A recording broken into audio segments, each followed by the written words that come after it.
Do you know when the church in Rome was shaken? In the harsh winter of 897, something wild and strange happened in Rome's church that still sends chills down our spines today.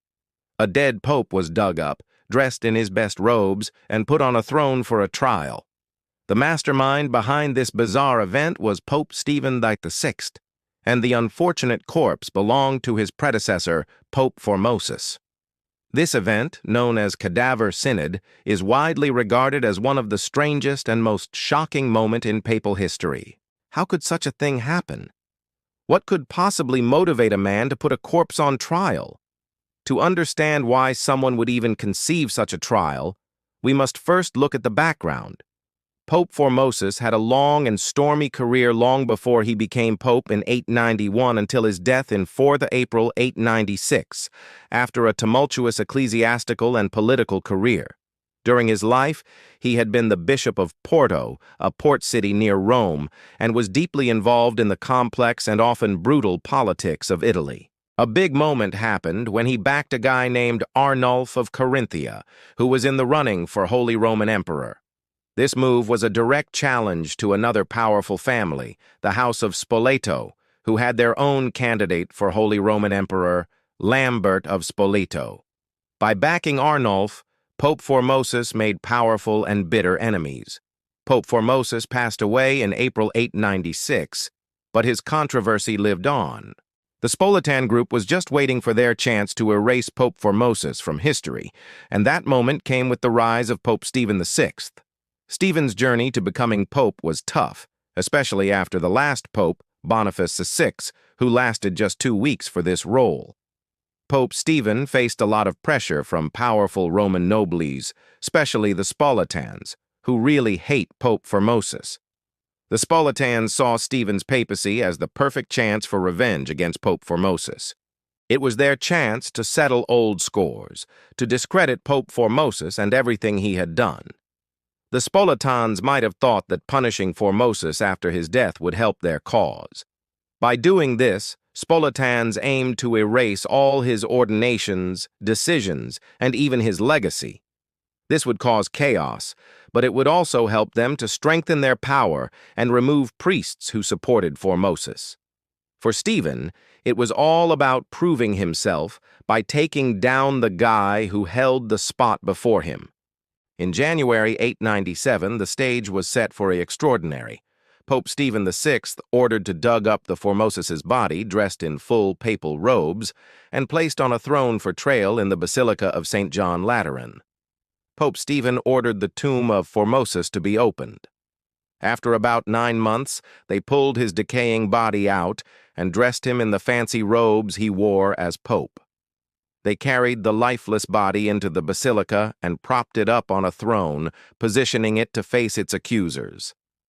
To make it seem like a proper trial, a young deacon was chosen to stand by the dead body and speak for it, acting as its lawyer. Imagine the terror of that young man, tasked with defending a silent, decaying body against a room full of powerful, vengeful men. With the dead pope seated before him, Pope Stephen and his clergy began the proceedings. They brought up a number of past accusations against Pope Formosus. First, they accused him of perjury, of breaking sacred oaths he had made earlier in his career.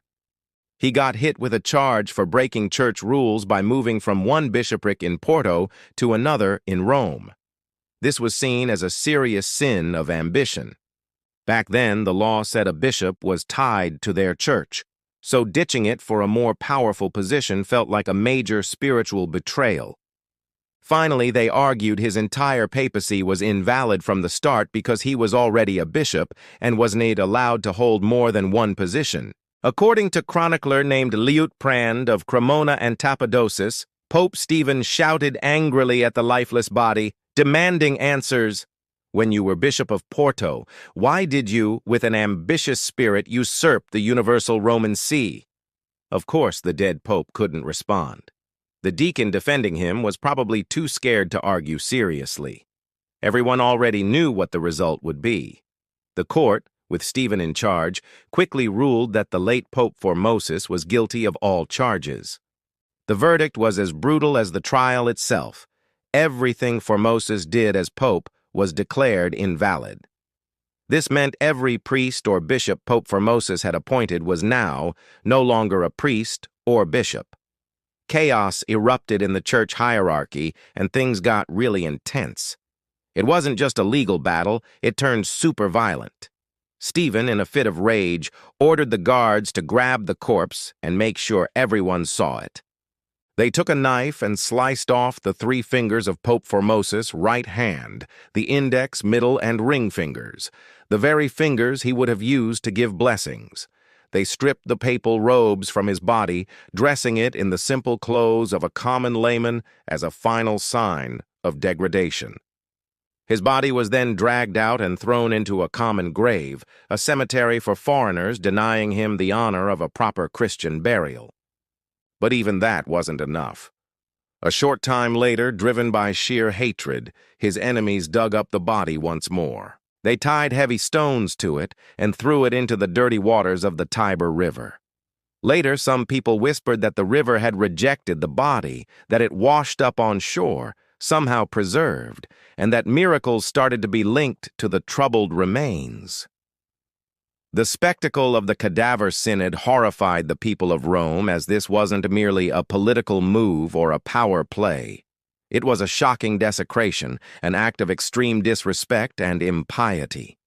The way the dead pope's body was treated went far beyond anything seen before, offending not only the church, but the conscience of the entire city. Public opinion turned sharply against Pope Stephen. People were shocked by his cruel actions. His hopes for legitimacy crumbled fast, leading to a massive uprising that resulted in him being deposed and thrown in prison within just a few months. In the summer of 897, things took a dark turn for him. He was strangled to death in his prison cell. Just like that, the power shifted again. Later that same year, a new pope, Theodore II, stepped up to lead. One of his first actions was to call a new church council to officially cancel all the decisions made at the Cadaver Synod. He also ordered to track down Formosus's body. It was retrieved from the Tiber River and given a respectful burial ceremony at St. Peter's Basilica. Dressed in ceremonial robes, it's still resting there today, safe and sound. Then, in 898, Pope John IX confirmed that the Cadaver Synod was invalid. He excommunicated the cardinals who had participated in the trial, ordered all records of Cadaver Synod to be destroyed, and issued a decree forever prohibiting any future trials of a person who is already deceased. So, what can we learn from this dark and creepy chapter of history? The Cadaver Synod shows just how deeply the papacy in the early Middle Ages was caught up in fierce political power struggles. The papal throne wasn't just a spiritual position, it was a prize fought over by ambitious rival families, much like any earthly kingdom. This event really pushed the boundaries of theology and law. Could a pope be judged by his successors after death? The church was totally embarrassed and quickly canceled the trial, reburied Formosus with respect, and banned future trials like this. The Cadaver Synod left a lasting mark on the church's reputation, and its shadow still lingers in history. Years later, Pope Sergius III, who really didn't like Formosus, briefly backed the Cadaver Synod's decision, showing just how intense the rivalries were. In the end, the Cadaver Synod is a chilling reminder of how far people will go for power and revenge, even against someone who is already cold and buried. Thank you so much for watching. If you found this dive into one of history's strangest events fascinating, please hit the like button. Comment your thoughts on this dark chapter of history and subscribe for more stories from the forgotten corners of the past. We'll see you in the next video.